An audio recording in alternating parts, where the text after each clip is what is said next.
Shalom semuanya, bagaimana kabar kalian hari ini? Semoga kalian tetap dalam keadaan baik dan juga sehat. Walaupun Faith Activity pada hari ini diadakan secara online, namun kita tetap harus semangat nih dalam melayani dan juga memuliakan nama Tuhan. Mari sama-sama kita siapkan hati dan juga pikiran kita untuk menerima firman Tuhan pada hari ini. Sebentar lagi Faith Activity akan dimulai. Mari kita sama-sama ambil posisi di tempat masing-masing untuk dapat menghargai dan juga menghormati Tuhan selama ibadah. Selamat beribadah semuanya. God bless you all. Bye-bye.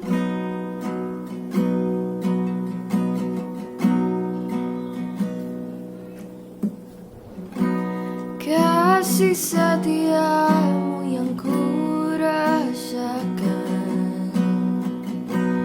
lebih tinggi dari langit biru. Kebaikanmu yang telah kau nyatakan lebih dalam dari lautan. Berkat-Mu yang telah ku terima sempat membuatku terpesona. Apa yang tak pernah ku pikirkan, itu yang kau sediakan bagiku. Siapakah aku ini Tuhan? Jadi biji mata-Mu. Dengan apa akan ku balas Tuhan selain puji dan sembah Kau.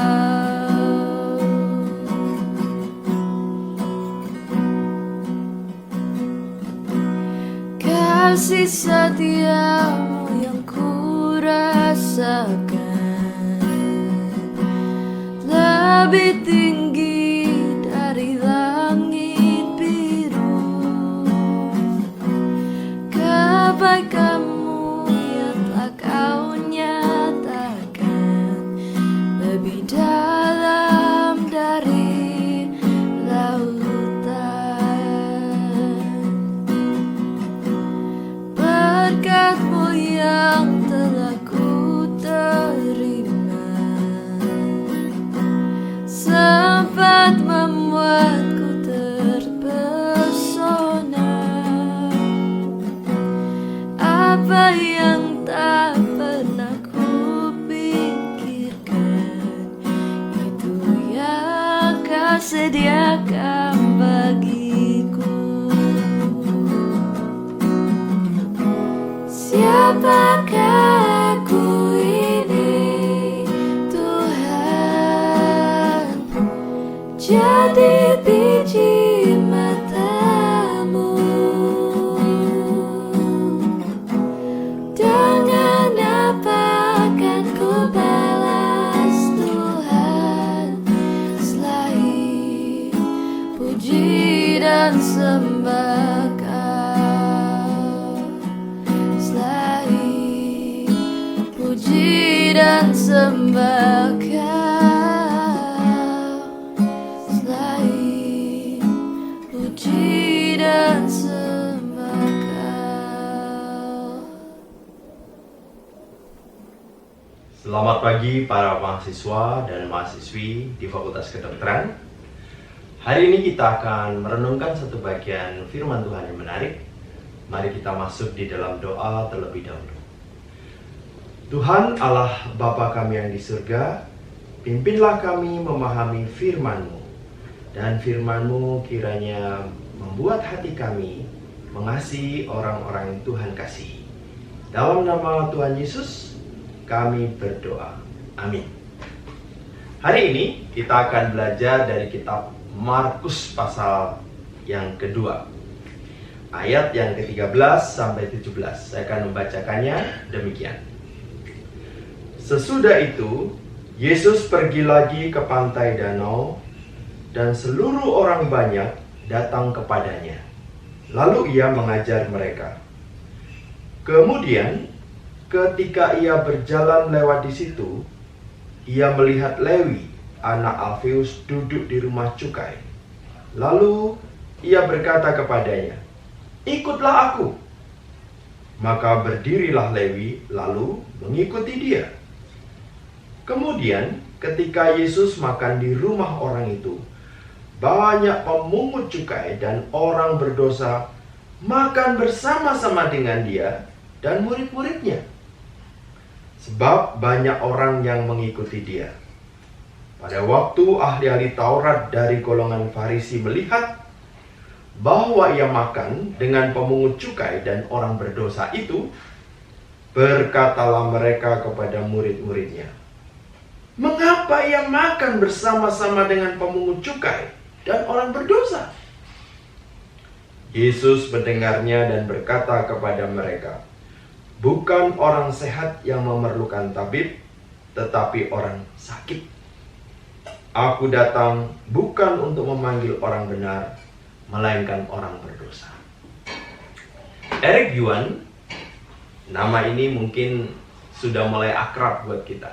Dia adalah pendiri telekonferensi Zoom yang biasa kita pakai selama hari-hari pandemi ini. Selama pandemi, kekayaannya meningkat menjadi triliunan dan dia menjadi salah satu miliarder dunia sekarang. Membicarakan Eric Yuan dan orang-orang miliarder ada daya tarik tersendiri, dan itu memang menjadi perhatian media massa sekarang. Saudara-saudaraku para mahasiswa, hari ini ada satu orang tokoh yang sangat dipandang masyarakat waktu itu menjadi perhatian. Siapa? Dia adalah Lewi si pemungut cukai. Tuhan Yesus sedang berjalan di dekat Lewi, lalu Tuhan Yesus memanggil Lewi. Nah, inilah yang menjadi perhatian kita. Apa yang kita bisa pelajari dari nas yang kita lihat dan kita baca hari ini? Di sana dikatakan, di dalam ayat yang kita lihat tadi, ia melihat Lewi anak Alfeus duduk di rumah cukai, lalu ia berkata kepadanya, "Ikutlah aku." Tuhan Yesus memanggil Lewi. Tuhan Yesus memanggil si pemungut cukai ini.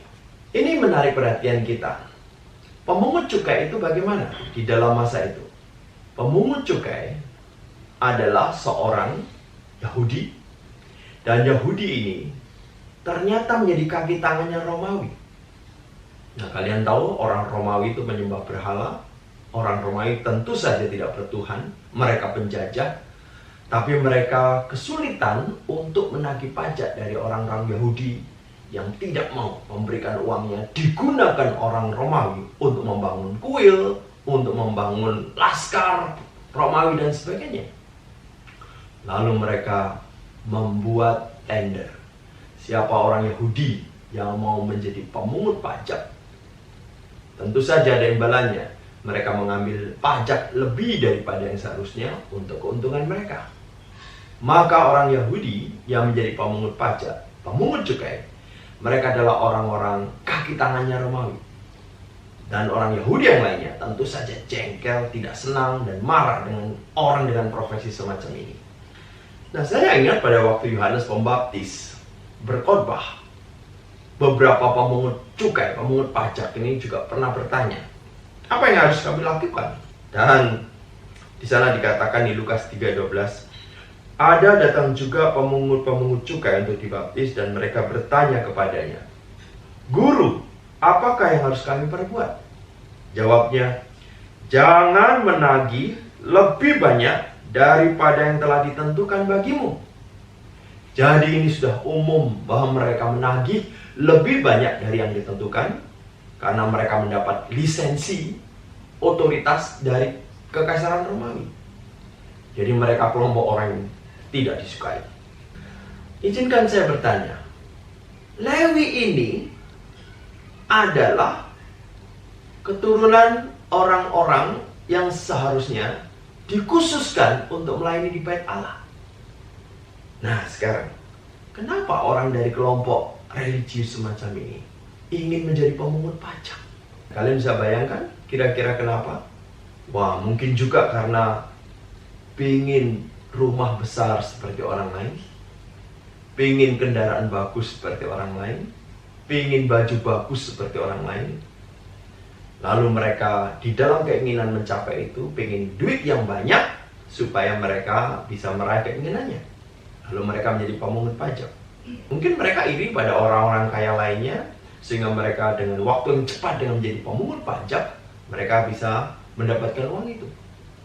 Atau mungkin juga mereka kelompok orang yang kepepet. Kebutuhan ekonomi mendesak, tapi orang-orang Yahudi karena sudah dijajah oleh kekaisaran Romawi, mungkin mereka kurang dukungannya pada orang Lewi. Ada banyak kemungkinan. Tapi yang jelas, mereka melakukan profesi yang tidak disukai orang-orang Yahudi lainnya. Nah, sekarang pertanyaan saya, bagaimana perasaan para nelayan? Tentu saja yang saya maksud para nelayan yang sudah dipanggil menjadi murid Yesus. Wah, mereka tahu Yesus orang terkenal, pengkhotbah ulung, dan bisa menyembuhkan banyak orang. Sekarang Tuhan Yesus sudah memanggil mereka jadi murid, tentu saja kebanggaan. Ternyata sekarang Tuhan Yesus memanggil seorang pemungut pajak, satu kelompok dengan mereka. Ya, kira-kira perasaan mereka bagaimana? Apalagi para nelayan ini mungkin pernah terpaksa membayar lebih selama bertahun-tahun kepada orang Lewi ini, si pemungut pajak. Sekarang pemungut pajak dipanggil Tuhan Yesus dan satu kelompok dengan mereka. Ya. Kita juga bertanya mungkin ya, mengapa Tuhan Yesus memilih seorang yang mendapatkan uang sebagian tidak sah? Banyak pertanyaan muncul. Apakah Anda pernah keki saat Tuhan Yesus memanggil orang-orang tertentu yang Anda juga tidak suka? Nah, mari kita pikirkan. Tuhan Yesus berkata, "Mari ikutlah aku." Come follow me. Kalimat ini, ikutlah aku. Ini panggilan apa? Ini adalah panggilan terpenting Tuhan terhadap orang-orang yang sudah menyimpang. Kenapa saya katakan menyimpang? Ingat kasus Adam dan Hawa? Begitu Adam dan Hawa makan buah, berdosa. Tuhan bukan mengabaikan, Tuhan bukan tidak memedulikan. Tuhan datang dan mencari. Mencari dan memanggil. Adam, di manakah kamu? Artinya, Tuhan menuntut pertanggungjawaban Adam. Kembalilah ke posisimu yang semula. Engkau sudah menyimpang, engkau sudah meleset, engkau sudah berpindah ke tempat lain. Nah, sejak Adam berdosa, keturunan orang-orang menjadi berdosa. Termasuk orang Yahudi dan termasuk Lewi. Lewi adalah orang menyimpang. Harusnya dia bekerja di bait Allah, melakukan mandat Tuhan. Sekarang dia menjadi pemungut pajak. Nah, untuk orang-orang menyimpang ini, haruskah mereka diabaikan? Tidak. Tuhan memanggil orang-orang yang menyimpang, yang meleset. Di dalam bahasa Yunani, hamartia. Di dalam bahasa Indonesia kalau terjemahkan, dosa. Orang menyimpang, orang meleset adalah orang berdosa. Tidak di dalam posisi yang seharusnya, tidak dalam peran seharusnya. Sekarang Tuhan Yesus datang memanggil, follow me, come follow me. Inilah panggilan terpenting yang bisa dialami manusia di dalam hidupnya. Inilah panggilan untuk kembali kepada Tuhan. Ini adalah panggilan terpenting yang dialami si Lewi. Si Lewi adalah penulis kitab Matius. Dia menjadi murid Tuhan Yesus. Jadi, jikalau Tuhan Yesus tidak memanggil Lewi, tidak memanggilnya kembali, Lewi akan terus-menerus menjadi orang berdosa yang terhilang. Kalau kita perhatikan, Lewi langsung ikut Tuhan Yesus. Kenapa? Di dalam ayat-ayat yang sebelum kita baca, Tuhan Yesus menyembuhkan orang sakit secara luar biasa. Pasti Tuhan Yesus dipersepsikan sebagai orang suci. Sekarang Lewi dipanggil Tuhan Yesus. tentu saja dia bersedia dan ikut Tuhan. Karena dia merasa, aku memang sudah salah, berdosa, sekarang dipanggil oleh Tuhan Yesus yang suci, aku mau ikut. Ini mungkin kesempatanku memperbaiki diri. Kalian ingat kasus Saulus? Orang yang begitu jahat menganiaya orang Kristen. Bukannya diabaikan oleh Tuhan. Tuhan panggil, Saulus, Saulus, kenapa engkau menganiaya aku? Saulus bertobat, Saulus berubah, dan dia justru menjadi murid Tuhan Yesus, rasul Tuhan Yesus, yang berdampak besar bagi seluruh dunia. Tuhan Yesus memanggil orang berdosa. Tuhan Yesus memanggil Lewi. Tuhan Yesus memanggil Saulus, mengubah hidup dan menjadikan hidup yang berbeda. Mungkin Tuhan Yesus juga sedang memanggil Anda untuk diubahnya, diperbarui. Yang berikutnya yang menarik perhatian kita adalah di dalam ayat ke-15. Di sana dikatakan, Yesus makan di rumah orang itu banyak pemungut cukai, dan orang berdosa makan bersama-sama dengan dia. Bolehkah saya bertanya, saudaraku, apa pesta terheboh yang pernah Anda ikuti? Wah, mungkin waktu 17 tahun, mungkin pesta yang Anda lakukan di akhir tahun, banyak kemungkinan. Nah, di sini dikatakan Tuhan Yesus ikut acara makan tersebut. Apakah Tuhan Yesus harus ikut acara tersebut? Coba pikirkan. Apakah Tuhan Yesus kira-kira hadir sejenak, sekedar setor muka atau memenuhi undangan itu? Ataukah Tuhan Yesus hadir dan menikmati acara tersebut? Coba pikirkan. Mari kita bahas. Orang Lewi itu setelah mengikuti panggilan Tuhan, ternyata dia langsung mengadakan acara ini dan mengundang teman-temannya untuk datang hadir dalam acara ini. Tujuannya hura-hura? Bukan. Ia menyatakan syukur karena dari profesi yang berdosa masih dipanggil, diberi kesempatan ikut Tuhan Yesus. Sukacitanya ini diekspresikan dengan makan, undang Tuhan Yesus, dan dia ingin teman-teman lainnya yang juga keliru atau tersesat ini mendengar, mengenal Tuhan Yesus. Artinya, sekalipun dia orang baru, dia juga ingin bersaksi tentang Tuhan Yesus kepada orang lain. Nah, saya jadi ingat peristiwa di dalam Perjanjian Lama di 1 Raja-Raja 19. Elisa dipanggil oleh Elia menjadi muridnya. Apa yang terjadi? Elisa mau, lalu apa yang dilakukan? Ia mengambil pasangan lembu, menyembelih, memasak dagingnya, dan kemudian mengadakan acara khusus. Yang dilakukan Lewi ini, dia mengadakan acara makan supaya teman-temannya dengar Tuhan Yesus, kenal Tuhan Yesus.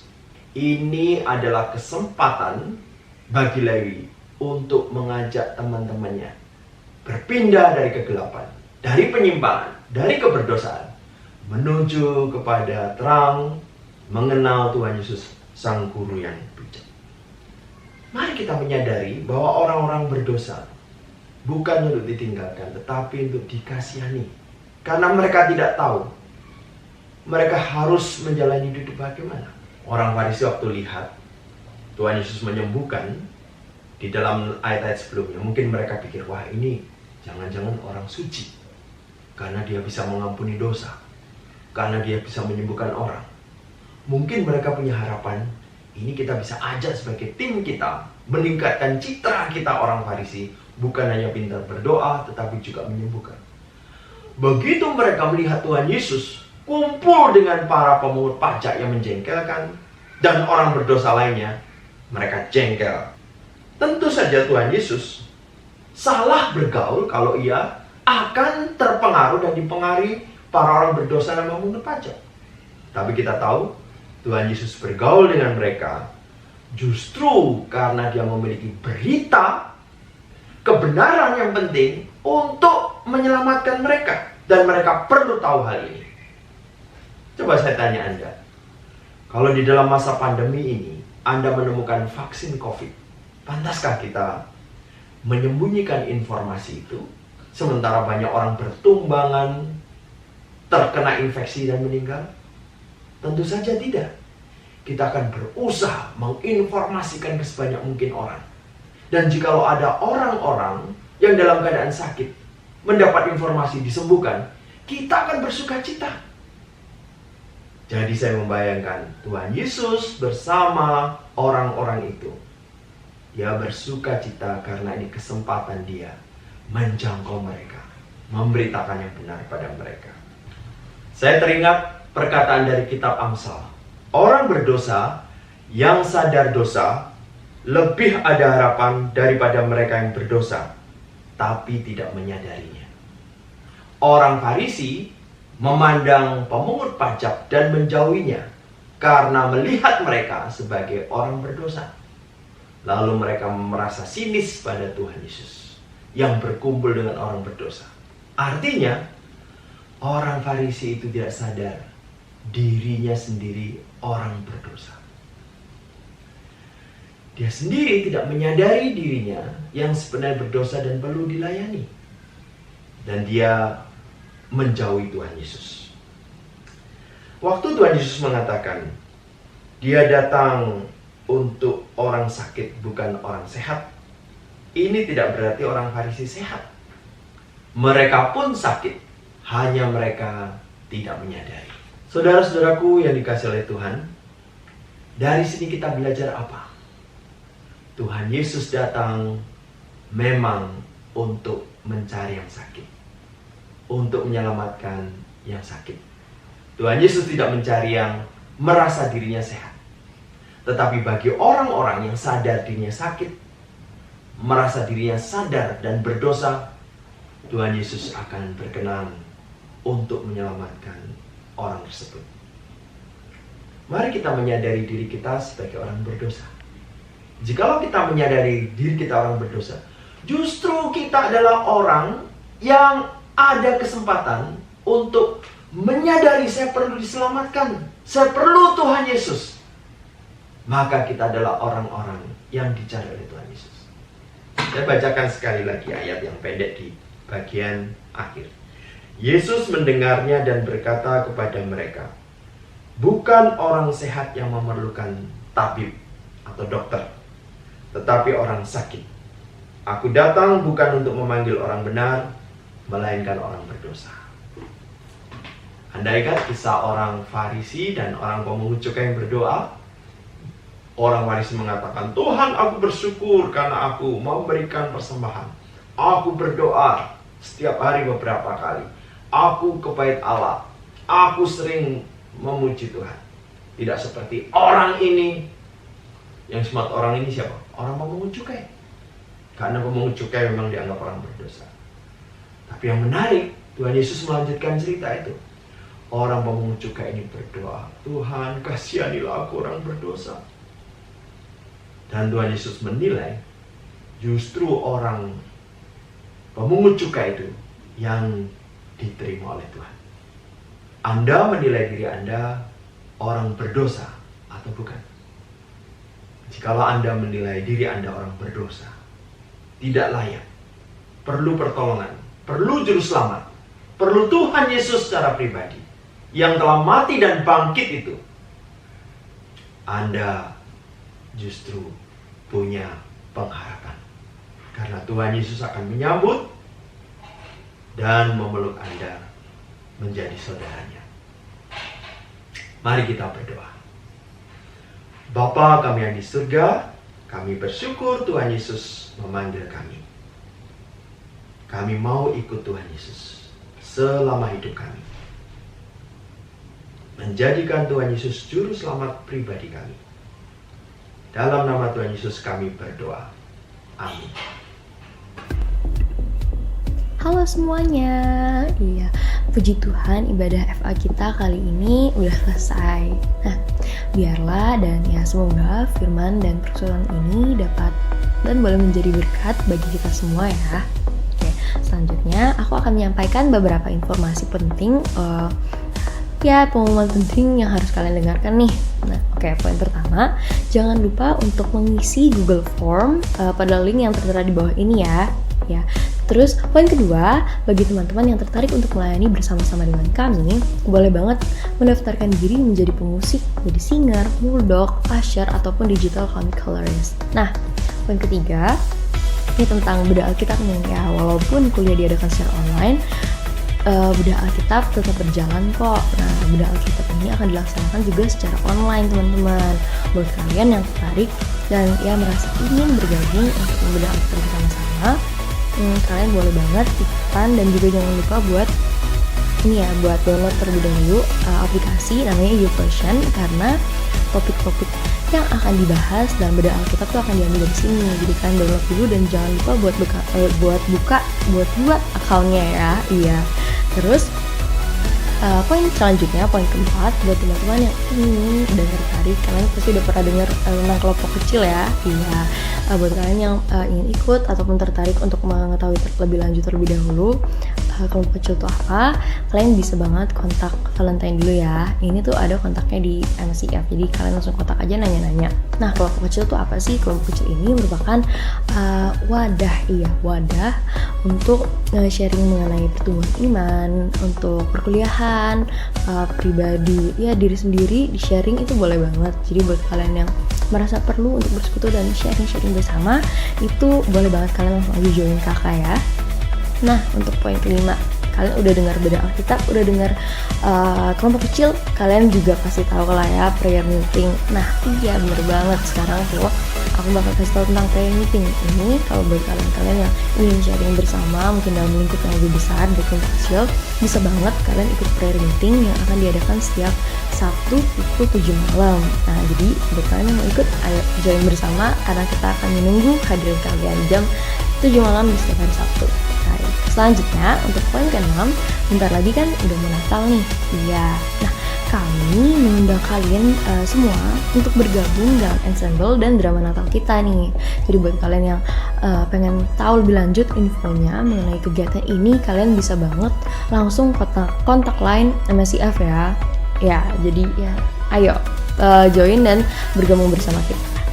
Kemudian selanjutnya, untuk poin terakhir, jangan lupa untuk follow dan kepoin Instagram MSCF ya, karena banyak banget hal-hal menarik yang bisa kalian lihat di dalam Instagram kita. Ada challenges, ada komik, dan masih banyak lagi, jadi kalian kepoin aja langsung ya. Oke, sekian untuk FA kita dan juga pengumuman hari ini. Sampai bertemu di FA minggu depan. Tuhan Yesus memberkati.